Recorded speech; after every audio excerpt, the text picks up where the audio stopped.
میں آج آپ کو چہل قاف کے سردار جو موکلات ہیں ان کے نام، ان کا نقش اور ان سے کیا کیا کام لیے جا سکتے ہیں اس کے طریقہ کار سمجھاؤں گا، بتاؤں گا۔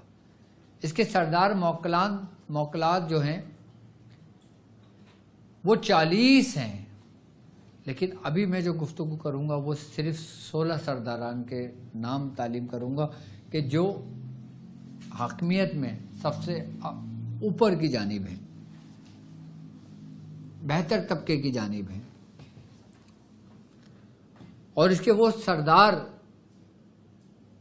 کے جو ڈیوٹیاں لگاتے ہیں اپنے سے ماتے نیچے سرخ جنات موکلان ان تمام کی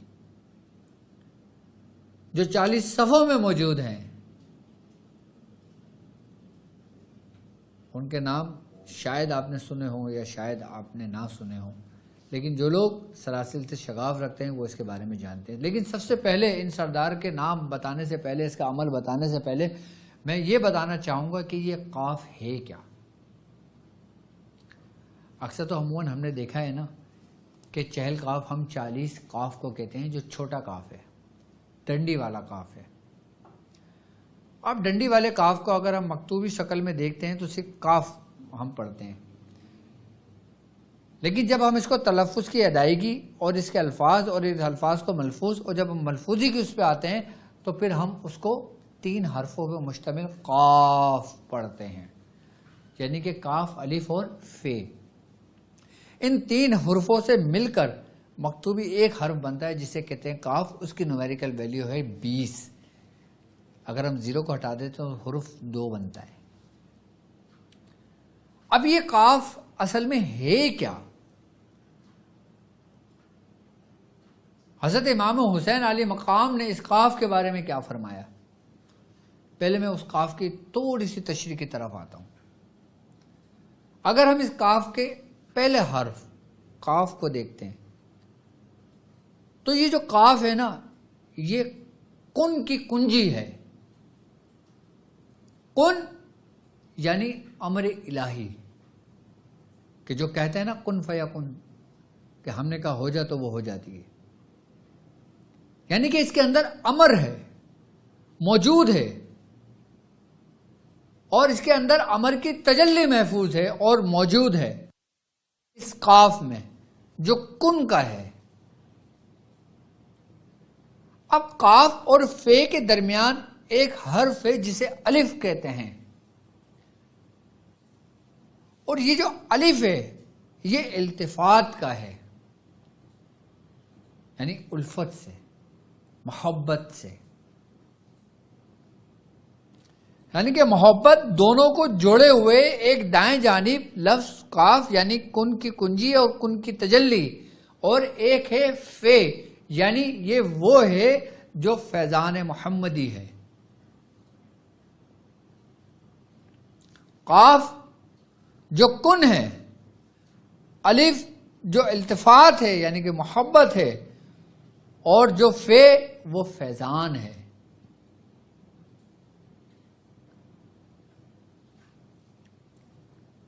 اب گویا ان 3 حرفوں کو ملا کر ایک حرف قاف ہے۔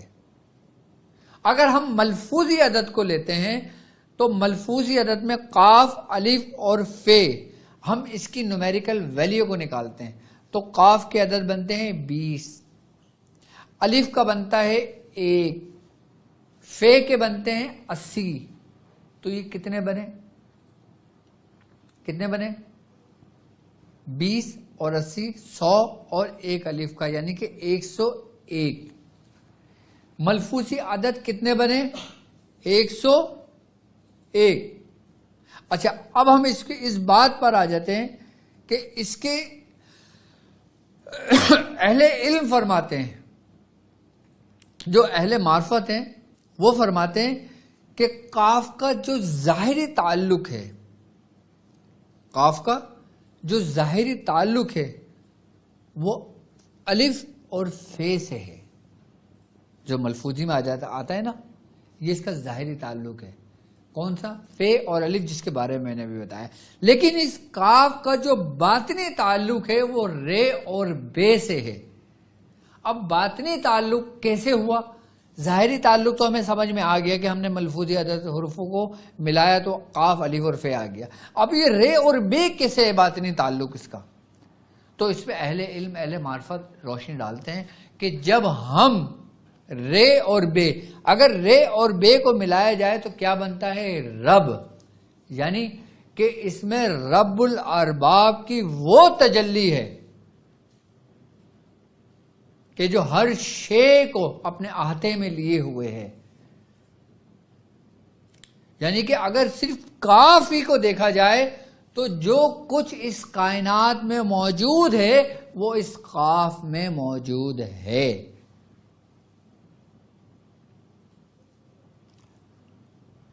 اب فے اور الف کا ظاہری تعلق تو سمجھ میں آ گیا، لیکن رے اور بے کا باطنی تعلق ابھی سمجھ میں ہمیں نہیں آیا. اب میں وہ آپ کو سمجھاتا ہوں. اب ہم قاف الف اور فے کی نومیریکل ویلیو نکالتے ہیں، یعنی کہ قاف کا 20، الف کا 1، فے کے 80. ان تینوں کو ملایا جمع بنتا ہے 101. اب 101 کو ہم مفرد عدد میں لے کر آ جاتے ہیں تو بنتا ہے 2. اب 2 کس کی نومیریکل ویلیو ہے؟ حرف با کی، بے کی.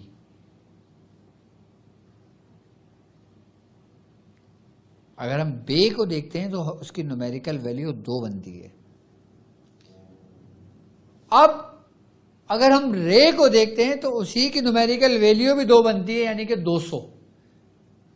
اور کاف کی نومیریکل ویلیو بنتی ہے 20، یعنی کہ 2، 20، 200. 2 کے آگے کوئی صفر نہیں ہے، 20 کے آگے ایک صفر ہے، صفر کی کوئی ویلیو نہیں ہوتی، ہم اس کو ہٹا دیتے ہیں تو قاف بھی، بے بھی ہمارا آ گیا، قاف بھی ہمارا آ گیا اور رے بھی ہمارا آ گیا. اب 200 کے بعد کوئی نہیں ہے، یعنی قاف مظہر ہے کس کا؟ رب کا، جو رے اور بے پر ہے. یہاں پر بے اور رے کے درمیان قاف ہے اور ظاہری میں قاف اور فے کے درمیان الف ہے اور رب کے درمیان کچھ نہیں ہے. رے اور بے کے درمیان وہ احد ہے، وہ یکتا ہے، وہی رب الارباب ہے، وہی تمام ربوں کا رب ہے. تو اس کے اندر کس کی تجلیات موجود ہیں؟ صرف حرف قاف پر. اگر ہم اس قاف کو دیکھتے ہیں تو کریم کے کرم کی تجلی بھی اس میں موجود ہے، کہ کریم کے کرم کی تجلی بھی اس میں موجود ہے، کافی کے کفایت کی تجلی بھی اس میں موجود ہے. قاف سے ہی کافی ہے نا، قاف سے ہی کفایت ہے نا، قاف سے ہی کرم ہے نا. اب کرم جہاں سے نکلا ہے، اگر ہم اس کے جز کو دیکھتے ہیں وہ کریم سے ہے. کریم اس کا مغز ہے، کریم اس کا جز ہے، کریم اس کی اصل ہے.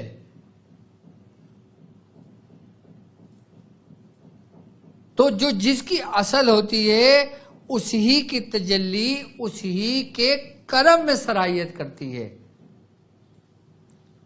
یعنی کہ کریم سے ہی نکلا ایک کرم ہے اور یہی کرم حرف قاف کا ہے.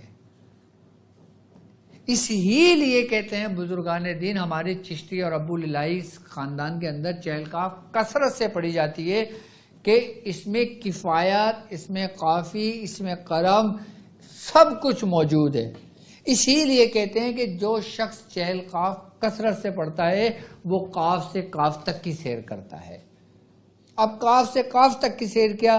یعنی کہ چھوٹے کاف سے وہ بڑے کاف تک کی طرف سفر کرتا ہے اپنا. اب یہ چھوٹا کاف تو ہمیں ڈنڈی والا سمجھ آ گیا، یہ بڑا کاف کیا ہے جو 2 نقطے والا ہے. چھوٹا کاف جو کرم سے ہے، جو کاف کی تجلی پر ہے، کرم کی تجلی پر ہے. یہاں جو بڑا کاف ہے، یہ جو کاف ہے یہ قدرت کا کاف ہے.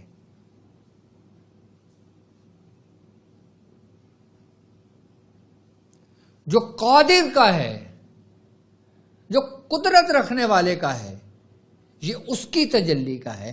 تو پھر سالک چھوٹے کاف سے بڑے کاف تک کی سیر کرتا ہے. جب تک تم چھوٹے کاف کو نہیں سمجھو گے تم بڑے کاف تک نہیں پہنچ سکتے.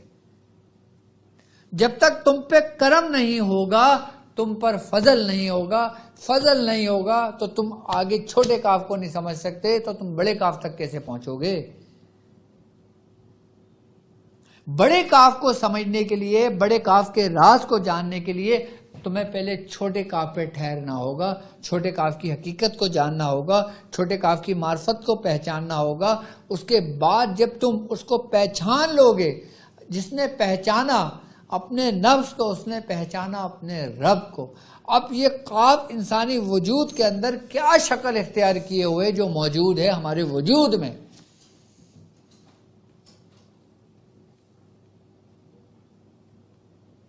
جو ہمارے ایک اہم جسمانی اعضاء کی صورت اختیار کیے ہوئے ہیں. کیوں؟ کیونکہ اگر ہم کاف کو دیکھتے ہیں تو کاف کو لکھنے میں سب سے پہلے علامت ظاہر ہوتی ہے. علامت سے ہی لفظ، لفظ سے ہی تلفظ، تلفظ سے ہی لفظ، لفظ سے ہی سب کچھ آگے وجود میں آتا ہے. اور تجلیات الہی وہ علامتوں کی صورت میں ہوتی ہیں.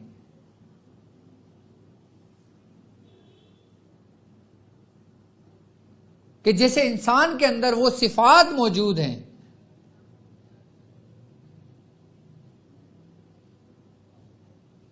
کہ جس سے انسان دیکھتا بھی ہے، سنتا بھی ہے، چلتا بھی ہے، چکھتا بھی ہے، سب کچھ کرتا ہے.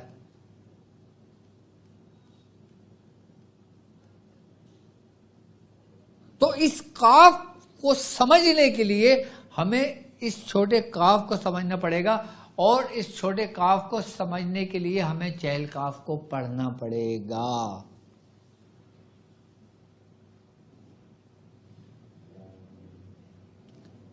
اکثر اولیاء کاملین کی ولایت صرف حرف قاف پر قائم ہے، حرف قاف پر.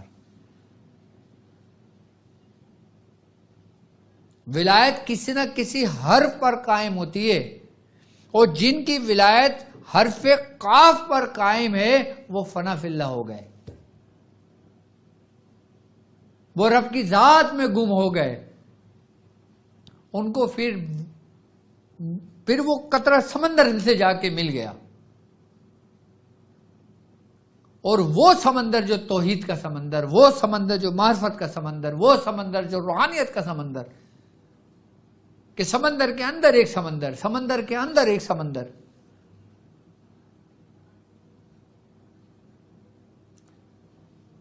جب کالی حرف قاف ہی کی گراں کھلنے لگتی ہے نا تو انسان کے وجود پہ لرزہ طاری ہو جاتا ہے.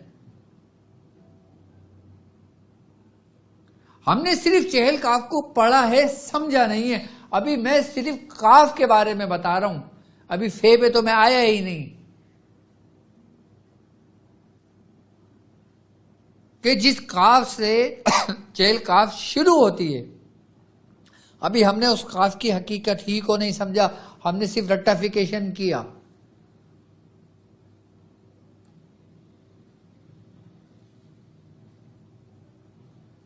اس لیے کہتے ہیں کہ جو تم ذکر کر رہے ہو، جو تم کچھ پڑھ رہے ہو، تمہاری فکر بھی تو ہونی چاہیے کہ تم کر کیا رہے ہو.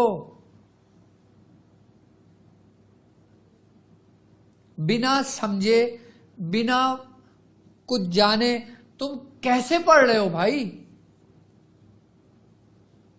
تم کسی بایولوجی کی کتاب اٹھا لو، کسی کیمسٹری کی کتاب اٹھا لو، جب تک تمہیں سمجھ میں نہ آیا اور تم پڑھتے چلے جاؤ، تمہاری کتاب تمہیں نفع دے گی؟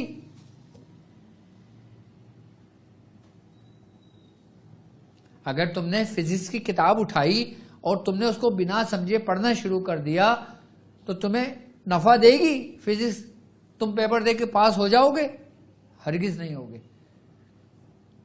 جب ایک دنیاوی معاملات میں تم اتنی محنت کرتے ہو، اس فزکس کو سمجھتے ہو، پڑھتے ہو، پریکٹس کرتے ہو، لکھتے ہو، ٹائم دیتے ہو، اپنی نیند حرام کرتے ہو، سب کچھ کرتے ہو، اپنا کھیل کود ترک کر دیتے ہو، اپنی خواہشات ترک کر دیتے ہو کہ مجھے ایگزام دینا ہے، اور پھر وہ ایگزام کہاں گیا کہ جس میں تم نے قدم رکھا ہے، اس کے لیے بولتے ہو کہ یار بہت زیادہ ٹائم لگ جاتا ہے۔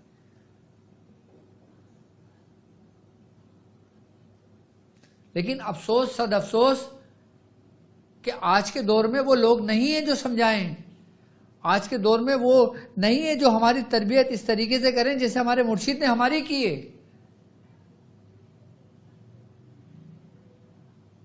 کہاں جائیں پھر ہم؟ کس کا در تھامیں؟ کس کے دامن کو دیکھیں؟ کون ہمیں سمجھائے گا کاف کے بارے میں؟ کون ہمیں سمجھائے گا؟ پھر ابھی تو یہ ایک کاف ہے، اور چہل کاف جو تم پڑھتے ہو اس میں 40 کاف ہیں، اور 40 کاف کے معنی الگ الگ ہیں، 40 کاف کی منزلیں الگ الگ ہیں، 40 کاف کی روحانیت الگ الگ ہے، 40 کاف کی کیفیت، تاثیر، ہر چیز ایک سے جدا جدا ہے، لیکن لفظ دکھنے میں صرف کاف ہی ہے۔ کیسے؟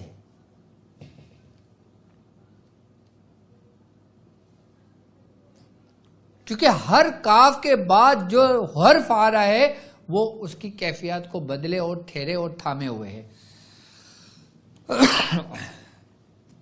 جیسے کفا، کفا کا، ربو کا، کم یکفی کا، ہر کاف کے بعد تبدیلی آتی ہے، ہر کاف کے معنی چینج ہو جاتے ہیں، لیکن ہم صرف ایک کاف پر رہتے ہیں جو کرم کا ہے، ہم صرف ایک کاف پہ رہتے ہیں جو کافی کا ہے، اس کے بعد ہم تیسرے کسی کاف کو جانتے ہی نہیں۔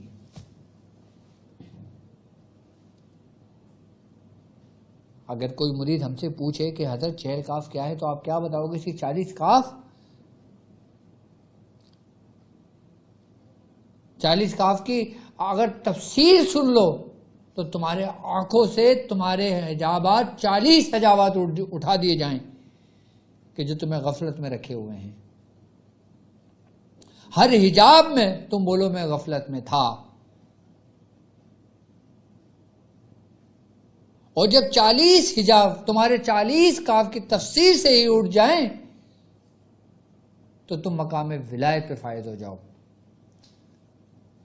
کسی نے حضرت امام حسین علی مقام سے پوچھا حضرت یہ کاف کیا ہے؟ تو میرے مولا نے کیا فرمایا معلوم؟ حضرت امام حسین علی مقام نے فرمایا کہ اگر میں تمہیں القاف یعنی کہ کاف کی تفسیر بیان کر دوں تو تم خالی سن کر پانی پہ چلنا شروع کر دو، تم سن کر ہواؤں میں اڑنا شروع کر دو،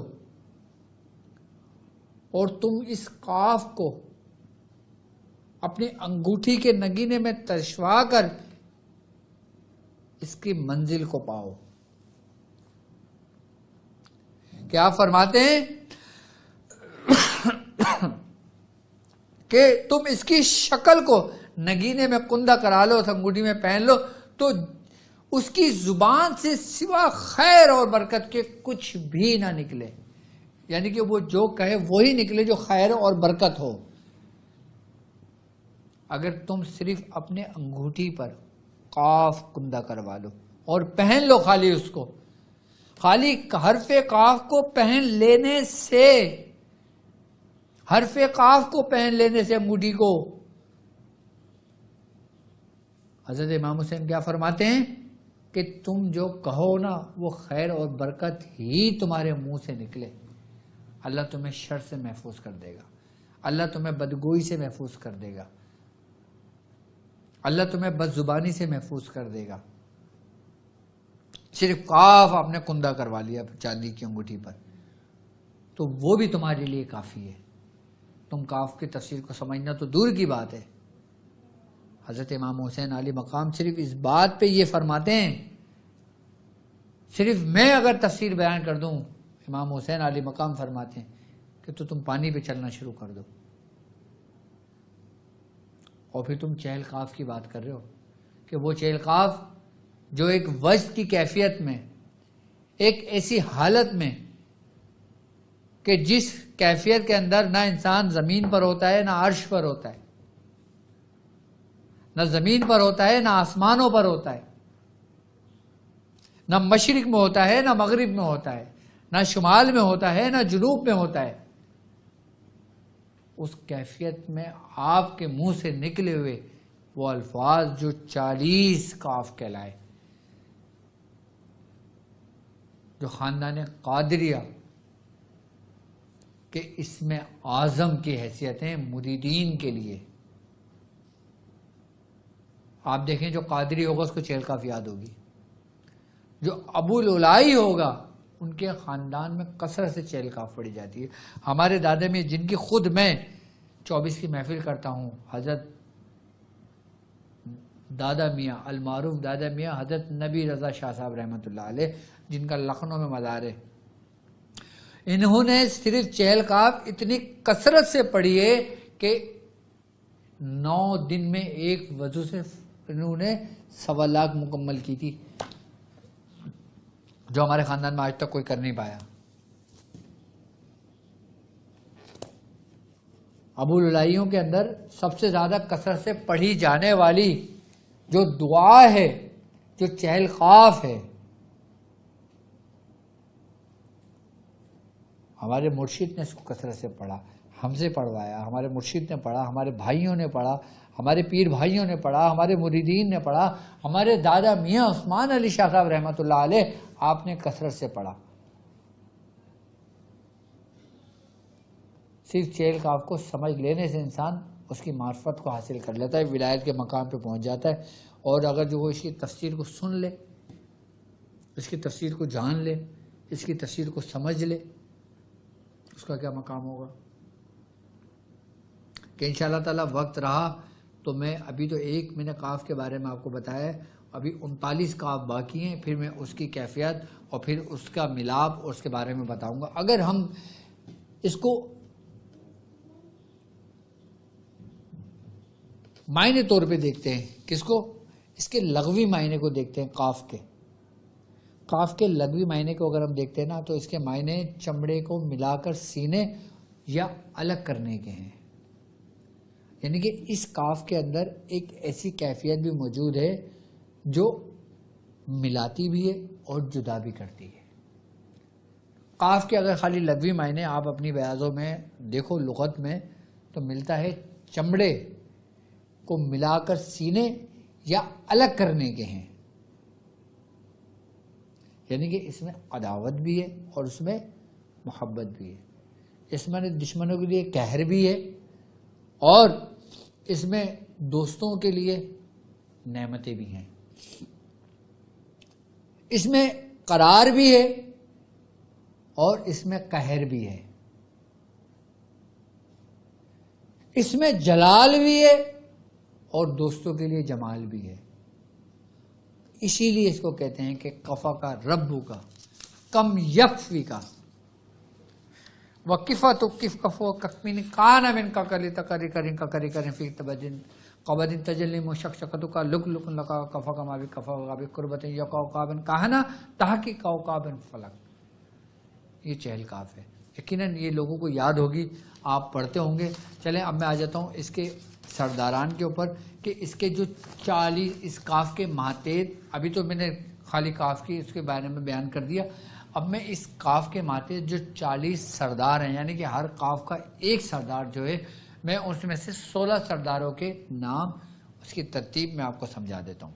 ٹھیک ہے.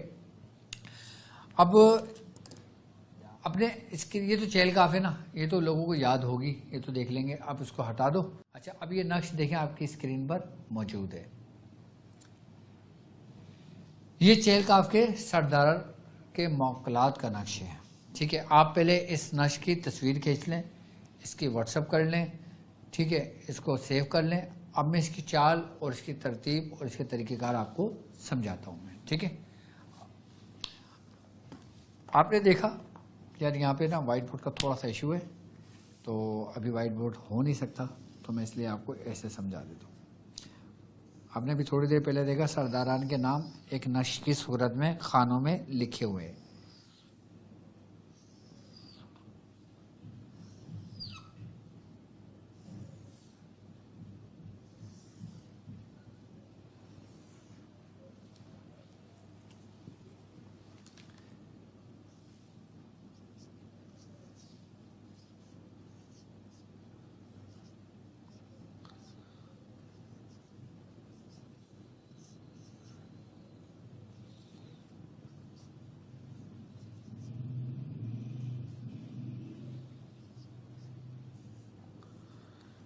یہ 16 خانے کہلاتے ہیں. یہ دیکھیں بالکل صحیح ہے نا, یہ 16 خانے. اچھا اب پہلے خانے کے اندر اس نقش کے اندر ایک لکھا ہوا ہے اکفائیلو. اکفائیلو کون ہے؟ یہ سردار ہے پہلے قاف کے ماتحت, کہ جن کے ماتحت تمام چہل قاف کے نوری مخلوقات ہے جو حرف قاف پر ہے. دوسرا نمبر جہاں لکھا ہوا ہے وہاں پہ دوسرا لکھا جائے گا بک فائلو, تیسرے پہ جک فائلو. یہ سب اس طریقے سے لکھا جائے گا. اب یہ لکھنا کیسے وہ میں سمجھا دیتا ہوں آپ کو. اب دیکھیں اسکرین پہ بیٹا نقش لگاؤ ذرا ایک منٹ کے لیے میں سمجھاؤں ذرا. اب یہ دیکھیں آپ کی اسکرین پہ سب سے نمبر 1 لکھا ہوا ہے. کیا لکھا ہوا ہے پڑھیں؟ اکفائلو. اب 2 نمبر دیکھیں کہاں لکھا ہوا ہے. اب دوسرا 2 نمبر آپ کے اسکرین میں نمبر آ جائے گا, 2 بھی لکھا ہوا. اب 2 دوسرے خانے پہ آئیں گے, ہم لکھیں گے بک فائلو.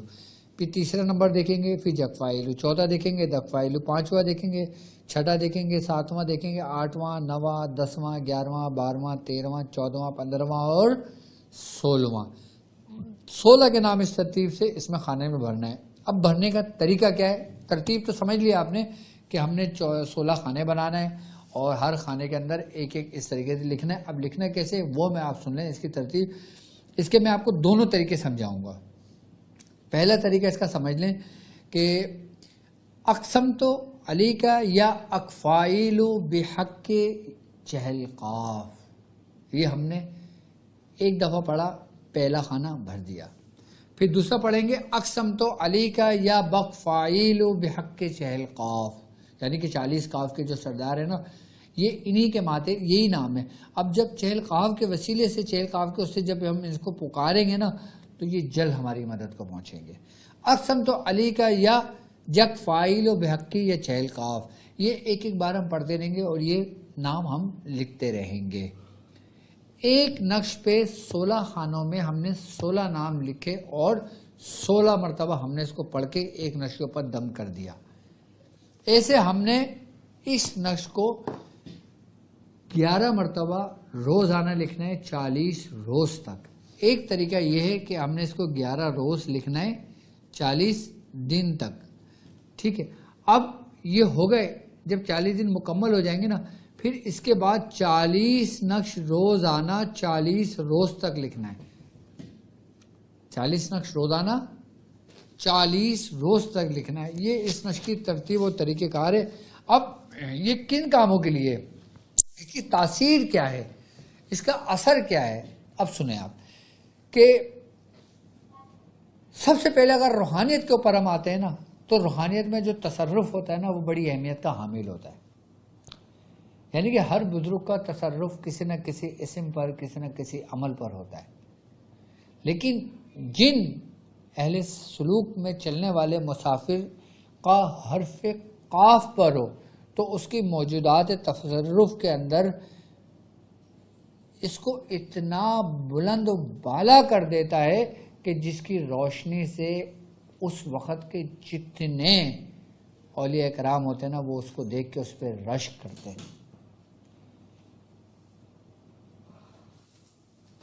سب سے پہلی تاثیر روحانی معالجین اور اہل سالک کے لیے, سلوک کے راستے پہ چلنے والے کے لیے. اور دوسرا اس کا فائدہ دنیاوی اعتبار سے کہ یہ محلک امراض کا علاج ہے.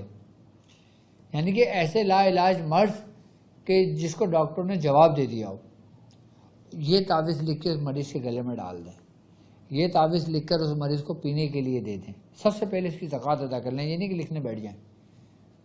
یہ روحانی معالج کے لیے ایسی تلوار میں نے نقش دیا نا، یہ سردار ہیں اور ایسے سردار ہیں کہ کمال کی تاثیر ہے اس نقش کی، لیکن ترتیب وہی ہے جو میں نے سمجھائی ہے آپ کو۔ اچھا، جادو جنات کے خاتمے کے لیے بہترین اثر رکھتا ہے یہ۔ اب وہ لوگ جو لوگ کہتے ہیں کہ بھائی ہم جادو جنات میں جکڑے ہوئے ہیں لیکن ہم اس کی زکوٰۃ ادا نہیں کر سکتے، کوئی بات نہیں، جو طریقہ میں نے بتایا ہے اس سے ایک مرتبہ لکھیں، اسی طریقے سے پڑھ کے دم کر کے، میری طرف سے میرے ساتھ چلنے والے لوگوں کو اجازت ہے، کیونکہ یہ ان کا حق ہے، کیونکہ وہ لوگ میرے ساتھ پہلے دن سے قدم بہ قدم شانہ بہ شانہ چل رہے ہیں، ان کو اجازت ہے، وہ اپنے پاس لکھ کے جادو جنات کے خاتمے کے لیے اپنے پاس لکھ کر رکھ سکتے ہیں، اور روزانہ ایک نقش لکھ کر پی کر، تمام گھر والے اس کا نقش پی کر اور گھر میں اس کو چھڑک سکتے ہیں، کمال کا ہے۔ اچھا، حالانکہ دشمن کے لیے بھی بہت زبردست ہے یہ، یعنی کہ دشمن کو انجام تک پہنچانے کے لیے۔ ہاں سر جی، یہ دشمن کو 2 حصوں میں تقسیم کر دیتا ہے یہ نقش، کمال کا نقش ہے یہ۔ اگر کوئی دشمن ایسا ہو کہ جو آپ کی عزت کا دشمن ہو، آپ کے مال کا دشمن ہو، آپ کی جان کا دشمن ہو، آپ کے ایمان کا دشمن ہو، آپ کے دین کا دشمن ہو، دین اسلام کا دشمن ہو، علماء کرام کا دشمن ہو، بزرگان دین کا دشمن ہو، اور معلوم ہو کہ وہ دشمن ہے اور دشمنی کا اس نے اعلان کیا ہو، اس کے لیے کرنا شرعاً جائز ہے۔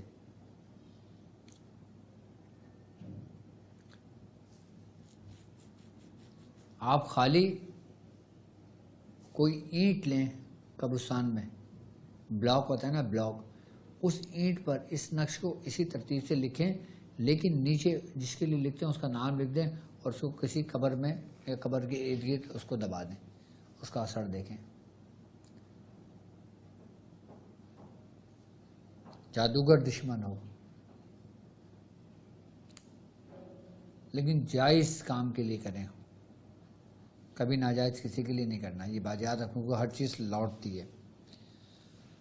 زبان بندی کے لیے کمال رکھتی ہے، سلامتی سفر کے لیے کلام رکھتی ہے، گھریلو جھگڑوں کے لیے، ناچاگیز کے لیے۔ اب جو لوگ چاہتے ہیں نا کہ ان کو عزت ملے، سرداری ملے، بعض لوگوں کو بڑی خواہشات بھی ہوتی ہیں کہ ہمیں گدی ملے، بعض لوگوں کو بڑی خواہشات ہوتی ہے کہ ہم جانشین بن جائیں، بعض لوگوں کو سجادہ بننے کی بھی بڑی خواہش ہوتی ہے، ان لوگوں کے لیے بھی بہت زبردست عمل ہے کہ یہ نشل کے اپنے بار رکھ لیں۔ وہ عزت، وہ مقام و مرتبہ جو دنیاوی ہو، جو سلاسل کا ہو یا کچھ بھی ہو، بہت فائدہ مند ہے۔ میں ان کو بھی ہدایت دوں گا کہ جن کو یہ خواہش ہے وہ رکھیں اپنے پاس، اور اولاد کی نعمت کے لیے بھی، کہ جو اولاد کی نعمت کے لیے ترستے ہیں، جن کو اللہ نے اولاد عطا نہیں کی ہے، وہ چہل کاف پڑھیں اور اس نقش کو رکھیں۔ کیوں؟ کیونکہ یہ اصل حرف قاف ہی ہے، یہ اصل حرف قاف ہی کی تجلیات، حرف قاف ہی کی روحانیت ہے۔